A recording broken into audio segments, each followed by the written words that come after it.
You ever sit in a room and instantly know, not suspect, not assume, know, that every single person in that room has already decided your fate before you even open your mouth?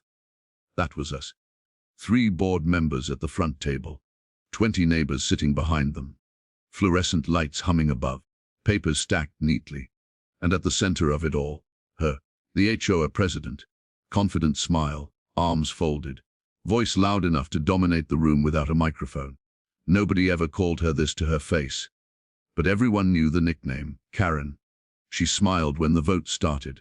She stopped smiling when it ended, because what she didn't realize was that she forgot one small detail, and that tiny detail didn't just stop a vote, it destroyed her authority. We had lived in that neighborhood for 5 years, 5 peaceful years. We paid our dues early, we trimmed our lawn weekly, we attended meetings, we followed the rules. We weren't loud, we weren't rebellious, we weren't difficult. We were just normal homeowners, until one random Tuesday afternoon, there was an envelope taped to our door, white, official-looking, bold letters. Volatile notice, unapproved exterior modification. Modification. We looked at our house, nothing had changed. Then we saw it, the mailbox. We had replaced the old rusty one that had been leaning for months. The new one. Same color, same style, same location. But apparently, according to Karen, it was 2 inches taller than regulation. 2 inches, that was it. We thought it was a misunderstanding, so we emailed politely. No response. We followed up, ignored. Then the fine arrived 50, we emailed again, silence. Then 100, still no reply. Then 300 for a mailbox, and suddenly we weren't neighbors anymore. We were a target. That's when we started noticing a pattern. Every violation letter, signed personally by Karen. Every inspection, she was physically present, watching, measuring, documenting. But here's what didn't make sense. Across the street, bright red front door against HOA color policy, nothing happened. 2 houses down, unapproved patio extension, no letter, no fine, no warning. But us, every single week something new, grass half an inch too long, trash bin visible for a few hours, holiday lights left up too long.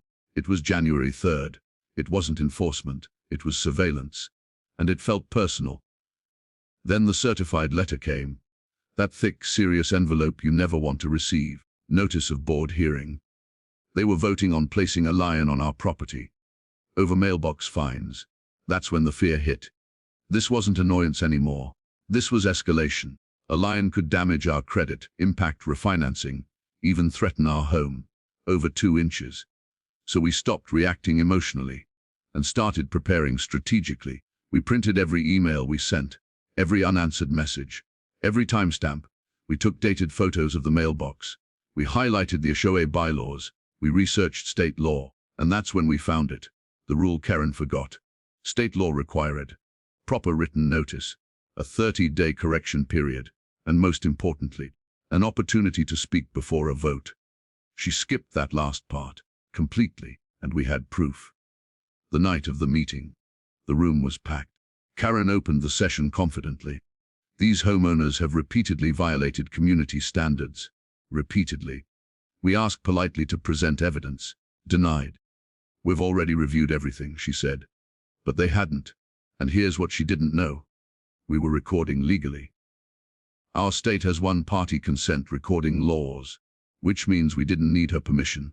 When she said, they declined to communicate, we calmly stood up and placed printed email chains on the table, with timestamps, showing weeks of ignored messages. The room shifted. People leaned forward. One board member asked quietly, "Did we send a formal cure letter?"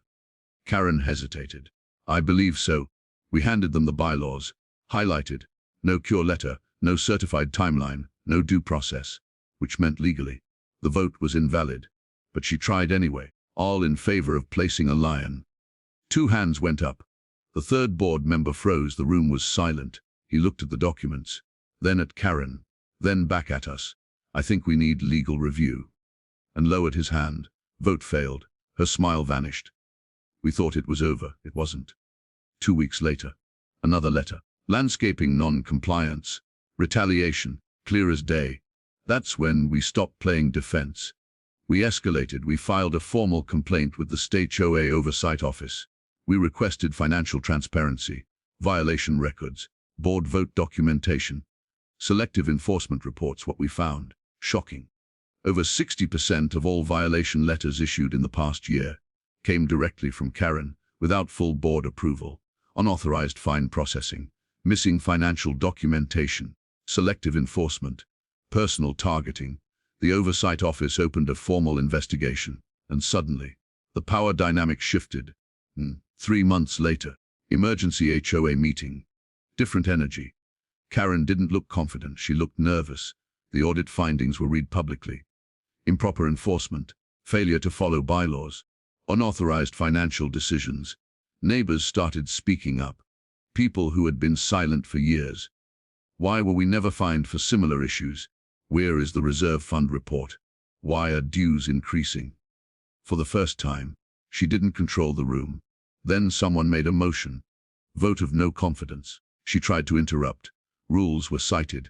Procedures followed. Ironically, this time due process was respected. Hands raised, one by one, unanimous. Karen was removed as HOA president, voided in writing. Lien threat retracted. Public apology. Short, tense, forced, but official. The victory wasn't about the mailbox. It wasn't about the money. It was about exposure.